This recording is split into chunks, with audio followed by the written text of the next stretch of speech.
안녕하십니까, 정재윤입니다. 전날 뉴욕 증시는 혼조세로 좀 마무리가 됐습니다. 다우지수만 0.2% 상승으로 좀 마무리가 되고요. S&P 500 지수와 나스닥 시장은 약보합세로 좀 마무리가 된 그런 모습들입니다. 필라델피아 반도체 지수는 거의 보합 권역이죠. 0.09% 하락으로 마무리가 됐습니다. 한국 야간 선물 시장도 0.2% 하락으로 좀 마무리가 된 그런 모습들인데, 한국 시장 같은 경우도 일단 약세 출발을 할 것으로 예상이 되는데, 오늘은 이제 장 마감 이후에 좀 발표가 됐던 부분들이 있었죠. 미국의 신용등급이 강등됐습니다. 2011년도 때에 그런 일들이 신용등급 강등이 좀 있었어요. 이러한 흐름들 때문에 상당히 좀 변동성을 키우는, 그때 당시에 변동성을 좀 키우는 그런 모습들을 좀 보였었는데, 비단 이 부분들에 있어서 미국 신용등급 강등뿐만 아니라 유로존 위기까지도 함께 있었어요. 함께 있었던 그런 상황이기 때문에 오히려 또 변동성은 좀 커지는 그런 모습들을 좀 보였는데, 일단 예상은 하고 있었습니다. 신용등급이 강등이 될 것이다라는 예상은 하고 있었지만, 금일 같은 경우는 일단 우선적으로 환율에 대한 흐름들을 체크를 좀 해봐야 되지 않을까라고 좀 보여지고요. 변동성이 좀 생기는지 여부. 그리고 미국 시장이 원체 좀 많이 올랐기 때문에 이 부분들이 좀 조정에 대한 빌미를 좀 제공을 해주는지도 체크를 좀 해봐야 되지 않을까라고 좀 보여집니다. 경기 지표 같은 경우도 그렇게 썩 좋게 나온 그런 부분들은 아니에요. 일단 제조업 PMI 같은 경우도 예상치를 좀 하회한 46.4가 나왔습니다. 원래 시장의 예상은 46.9 정도를 예상을 했었는데 예상치를 하회하는 그런 모습들이 좀 나왔었고요. 거기에다가 이제 미국의 신용등급도 강등이 좀 되는 그런 모습들을 좀 보였었죠. 이 장 마감 이후에 했기 때문에 오늘 미국 시장에 영향을 좀 미치지 않을까라고 좀 보여지고, 그렇게 하기 전에 한국 시장에서도 좀 영향을 미칠 수 있는 그런 모습들을 좀 보일 것 같아요. 그렇기 때문에 여기에서는 오늘 좀 체크를 해봐야 될 부분들은 외국인 수급을 일단 체크를 해봐야 될 것이고요. 그리고 환율 또한 마찬가지로 체크를 해볼 필요성은 있지 않을까라고 좀 보여집니다. 우선 과거에 2011년도 때에 있었어요. 2011년도 때 8월 달이었었거든요. 요때 이게 신용등급에 대한 얘기가 나오면서 갑작스럽게 좀 밀려 내려왔던 그런 부분들이 있었어요. 그리고 난 이후에 유로존 위기까지 함께 나타나주는 그런 모습들을 좀 보였었거든요. 이때 당시에 지수가 급락이 좀 나왔었고요. 그리고 환율을 보게 되면 환율 같은 경우도 주봉으로 좀 보게 되면 2011년도 때 여기 요 시점이거든요. 이 시점에서도 환율이 급등을 해주는 그런 모습들이 좀 나왔어요. 그렇기 때문에 오늘 환율에 대한 흐름들을 좀 체크를 해봐야 되지 않을까라고 좀 보여지거든요. 2011년도 때에도 이런 식의 변동성이 좀 상당히 커지는 그런 모습들이 좀 나왔었기 때문에 요번에 이 환율도 마찬가지로 최근 들어서 좀 반등이 나와주고 있는 그런 사항들인데, 중요한 부분들은 이게 이 1310원짜리 때죠. 요 1300원짜리 대를 다시 넘어서는 그런 모습들이 나오게 된다라면 시장은 경계를 일단 해야 되지 않을까라고 좀 보여지고요. 그리고 만약에 이 자리대를 넘어가게 되면 외국인 쪽도 매도세가 좀 나올 수가 있는 그런 상황들이기 때문에 환율은 좀 체크를 해볼 필요성이 있다. 이 점을 좀 기억을 하셨으면 좋겠습니다. 자, 여전히 2차 전지 쪽과 반도체 두 축으로 해서 시장이 흘러가는 그런 모습들이죠. 우선 코스닥 같은 경우를 보게 되면 제법 올랐어요. 저 고점 돌파 시도는 아직 나오지는 못하고 있는 그런 상황들이고, 전고점에 있어서의 매물 소화 과정은 여전히 좀 거치고 있는 그런 상황으로 볼 수가 있을 것 같고요. 다만 이제 코스닥 150 같은 경우는 탄력이 좀 다소 떨어지는 그런 모습들이죠. 고점권역까지 왔기 때문에 이제 여기에서는 이 하락의 되돌림 자리대가 나왔어요. 근데 만약에 5일선이 깨지는 그런 모습들이 나오게 된다면 21선까지 한번 눌러주는 그런 모습들이 좀 나올 수가 있다라는 거.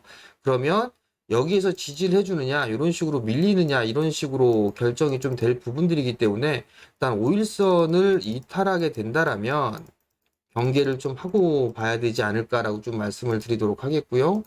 여기에서 반등이 나왔던 부분들이 뭐 에코프로와 에코프로 BM이에요. 탄력이 좀 다소 이제 떨어지는 그런 모습들을 좀 보여주고 있는데, 일단 에코프로 같은 경우는 절반의 되돌림이 좀 나왔어요.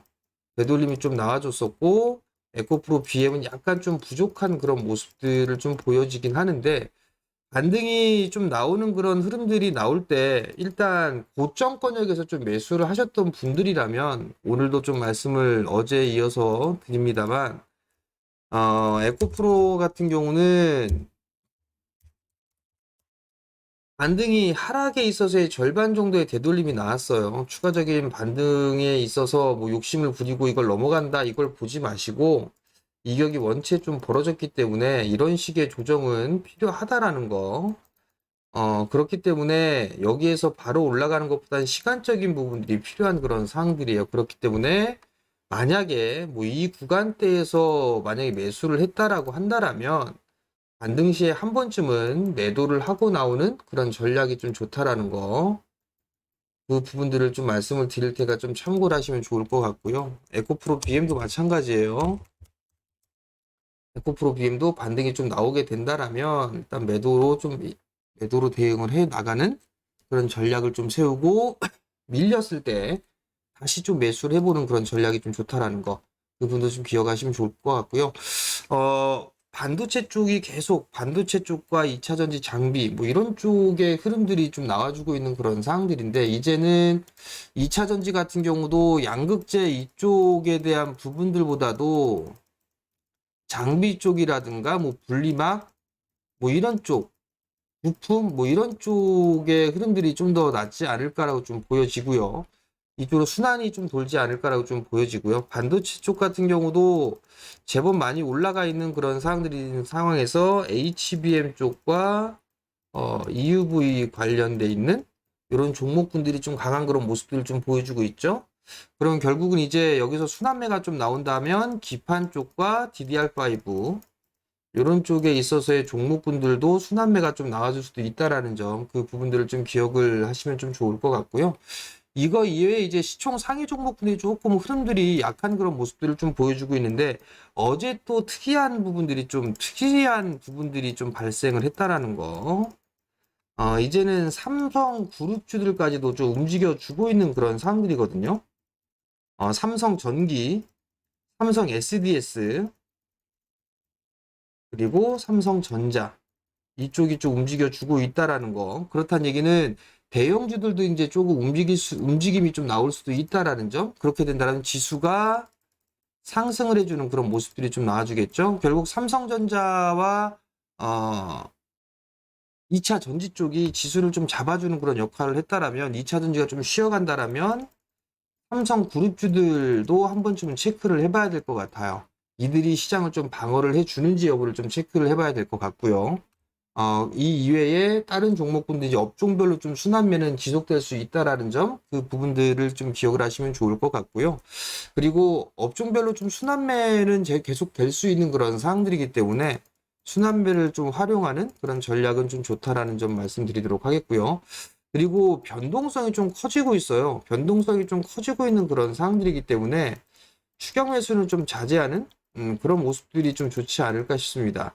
단기 종안에 급등이 나왔던 그런 기업들 같은 경우는 변동성도 좀 크게 나올 수도 있는 그런 상황들이거든요. 그렇기 때문에 추격 매수는 좀 자제하는 그런 전략을 취하는 게 좀 좋다라는 거. 그리고 기술적인 흐름상에 순환매가 좀 나와주고 있기 때문에 오랜 시간 밀려 내려왔다가 바닥을 탈피해 나가는 그런 종목군들이 좀 많이 뛰죠.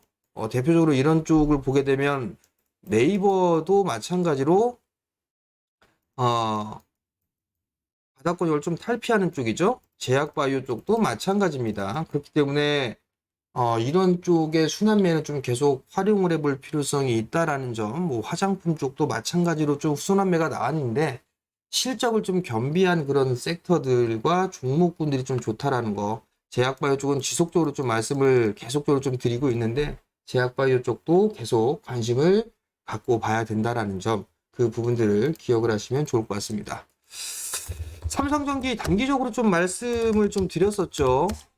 이런 자리대에서는 매수를 해봐도 좋다라는 부분들 좀 말씀을 드렸었는데, 일단 뭐 바로 반등이 좀 나와주는 그런 모습들을 좀 보여주고 있죠. 일단 바닥권역에 있는 그런 상황들이니까 우선 뭐 15만 원대 이 정고점 16만 원을 좀 넘어가는 그런 모습들이 좀 나와줘야 되는데, 일단 매수하신 분들은 축하드리고 수익 잘 챙기시면 좋을 것 같고요. 이렇게 매일 영상을 좀 올려주고 드리고 있죠. 그렇기 때문에 좋아요 부탁드리고요. 구독 신청도 부탁드립니다. 구독이 많으면 많을수록 관심 종목이라든가 이런 부분들을 함께 좀 말씀을 드릴 테니까 많이들 참여해 주시기 바라고요. 오늘도 성공 투자하시고요. 저는 내일 다시 찾아뵙도록 하겠습니다. 마치겠습니다.